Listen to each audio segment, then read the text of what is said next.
ஒரு மிக்சிங் பவுலில் 1/4 ஸ்பூன் மஞ்சள் தூள், காரத்துக்கு ஏற்றாப்போல் மிளகாய் தூள், 1/4 ஸ்பூன் பெப்பர், 1/4 ஸ்பூன் ஜீரகத்தூள், 1/4 spoon garam masala, 1 teaspoon ginger garlic paste, தேவையான அளவுக்கு கொஞ்சமாக உப்பு, கொஞ்சமாக நல்லெண்ணெய் சேர்த்துக்கலாம். நல்லெண்ணெய்க்கு பதிலாக தேங்காய் எண்ணெய் கூட சேர்த்துக்கலாம். ஒரு 2 டீஸ்பூன் அளவுக்கு மட்டும் சேர்த்துக்கோங்க. பாதி லெமன் பிழிஞ்சு விட்டுக்கலாம். இது கூடவே 2 கொத்து கருவேப்பிலை, கொஞ்சமாக நறுக்கின கொத்தமல்லி இலைகளையும் சேர்த்துக்கலாம். இதில் வாட்டர்லாம் எதுவுமே ஆட் பண்ண தேவையில்லை. நம்ம சேர்த்துருக்கிற மசாலா எல்லாத்தையுமே நல்லா மிக்ஸ் பண்ணி எடுத்துக்கோங்க. உப்பு காரம் மட்டும் கரெக்டாக இருக்கான்னு செக் பண்ணி பார்த்துக்கோங்க. நான் சேர்த்துருக்கிற இந்த அளவுகளில் நீங்கள் சேர்த்து மிக்ஸ் பண்ணிங்க அப்படின்னா ரொம்ப கட்டியாகவும் இல்லாமல் தண்ணியாகவும் இல்லாமல் இந்த அளவுக்கு பதத்துக்கு நம்ம மிக்ஸ் பண்ணி எடுத்துக்கலாம். இப்போ 5 முட்டையை வேக வச்சு தோல் உரித்து எடுத்து வச்சுருக்கிறேன். உங்களுக்கு எத்தனை முட்டைகள் வேணுமோ அதுக்கு ஏற்ற மாதிரி அளவுகளை கூட்டிக்கவோ குறைக்கவோ செஞ்சுக்கோங்க. இப்போ முட்டைகள் எல்லாத்தையுமே 2 பாதியாக கட் பண்ணி எடுத்துக்கலாம்.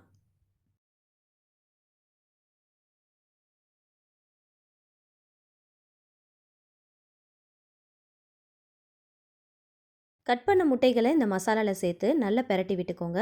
மஞ்சள் கரு வெள்ளைக்கருலேருந்து தனியாக பிரிஞ்சு வராத அளவுக்கு நல்லா கோட் பண்ணி எடுத்துக்கோங்க.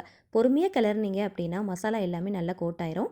உள்ளே இருக்கிற அந்த மஞ்சள் கரு வெள்ளைக்கருலேருந்து தனியாக பிரிஞ்சு வராமல் அழகாக நம்ம கோட் பண்ணி எடுத்துக்கலாம். எல்லா முட்டைகளையும் மசாலாவில் சேர்த்து ஒரே டைமில் பெரட்ட வரலை அப்படின்னா தனித்தனியாக கூட நம்ம பெரட்டி எடுத்துக்கலாம். ஸோ எல்லாமே நல்லா கோட் ஆகிற அளவுக்கு 2 சைடும் நல்லா கோட் ஆகிற அளவுக்கு நல்லா பெரட்டி எடுத்துக்கோங்க. 5 முட்டைக்கு நான் சொல்லியிருக்கிற மசாலாக்கள் ரொம்ப கரெக்டாக இருக்கும். ஸோ இதை அப்படியே ஒரு 10 நிமிஷத்துக்கு ஊற விட்டுறலாம்.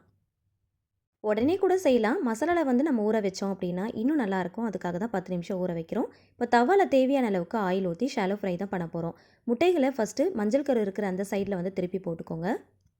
ஃபுல் சிம் ஃப்ளேமில் வச்சு ஃப்ரை பண்ணிக்கோங்க. லைட்டாக முட்டை வெடிக்கும். ஸோ அதனால் மேலே படாமல் பார்த்துக்கோங்க.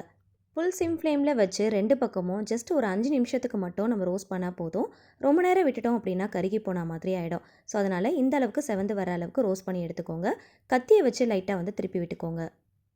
ரொம்ப நேரம் விட்டுட்டோம் அப்படின்னா மசாலா கசப்பு தன்மை கொடுக்க ஆரம்பிச்சிரும். ஸோ அதனால் ஜஸ்ட் ஒரு 5 நிமிஷத்துக்கு மட்டும் 2 பக்கமும் ரோஸ்ட் பண்ணி எடுத்துக்கோங்க. இதை செய்யறதுக்கு ரொம்பலாம் டைம் எடுக்காது. ஜஸ்ட் ஒரு 10 to 15 மினிட்ஸில் நம்ம செஞ்சு முடிச்சிடலாம். ரொம்ப டேஸ்டியான எக் தவா ரோஸ்ட் ரெடி ஆகிடுச்சு.